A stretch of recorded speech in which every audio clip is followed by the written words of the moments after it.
Hello grand మా TV స్వాగతం. అందరూ ఎలా ఉన్నారు? నేను బాగున్నాను అండి. ఈరోజు చెప్పే పూరి కూర అండి. దీనికి కావాల్సిన 2 కప్పులు గోధుమ పిండి తీసాను.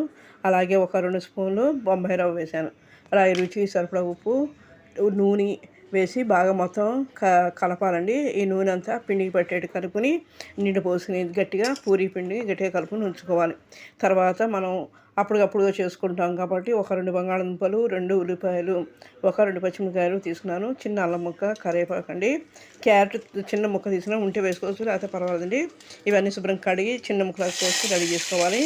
చాలామంది ఏంటంటే బంగాళదుంప ఉడకబెట్టి కూర చేస్తారు. నేనేం డైరెక్ట్గా చేసేసి చెప్పి ఇలా చేశాను.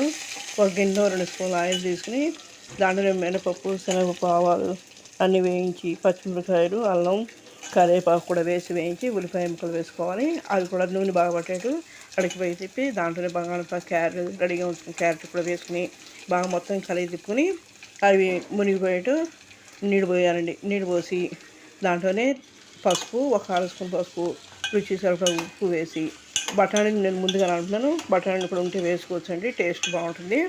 ఇవన్నీ వేసి ఈ మొత్తం ఉడకనివ్వాలి.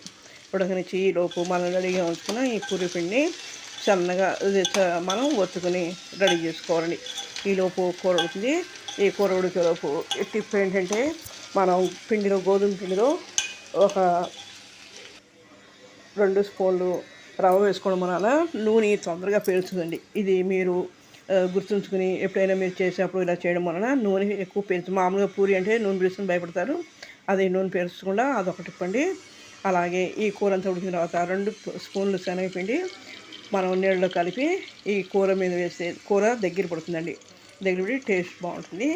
అలాగే మనం ఈ పూరీలన్నీ రెడీ చేసుకుని డీప్ ఫ్రై సరిపడా ఆయిల్ పెట్టుకుని మనం ఇవన్నీ కూడా చక్కగా కాలనివ్వాలి. ఇప్పుడు ఈ కూర దగ్గర పడిన తర్వాత మనం కొత్తిమీర అది గార్నిష్ చేసుకుని మనం ఇంకా దింపుతామనగా ఒక 2 స్పూన్లు పాలు వేస్తే టేస్ట్ బాగుంటుంది. ఎందుకంటే చిన్న చిన్న హోటల్స్లో, టిఫిన్ సెంటర్లో కూడా ఇలా ట్రై చేస్తారు. ఈ టిప్ చాలా బాగుంటుందండి. మీరు కూడా ఒకసారి ట్రై చేయండి. ఎందుకంటే కొత్తగా నేర్చుకునే జాబ్ హోటల్స్కి ఈజీగా ఉంటుందని చెప్పి ఇలాంటివి నేను చెప్తుంటున్నాను. మీరు కూడా ఒకసారి ట్రై చేయండి. ఇప్పుడు ఇది చూసారు కదా, ఇలా పాలు ఒక 2 చుక్కల పాలు పోస్తే సరిపోతుంది. బాగుంటుంది. టేస్ట్ కూడా చాలా చాలా బాగుంటుంది. మీరు హోటల్లో తిన్న పూరీ కర్రీ లాగా ఉంటుందని చాలా బాగుంటుంది. ఇలా నేను నూనె డీప్ ఫ్రై పెట్టి మనం పూరీలు వేయించుకోవాలి. ఇది చూసారు కదా, ఇవి చక్కగా వేగి బాగుంటాయండి. అస్సలు నూనె అనేది పీల్చదు. ఎందుకంటే రవ్వ వేయడం వలన నూనె పీల్చదు. అలాగే ఇప్పుడు కొత్త సంవత్సరం జనవరి అప్పుడు పండగలప్పుడు కొన్ని నూనెలు పొంగుతూ ఉంటాయని అంటారు పెద్దవాళ్ళు.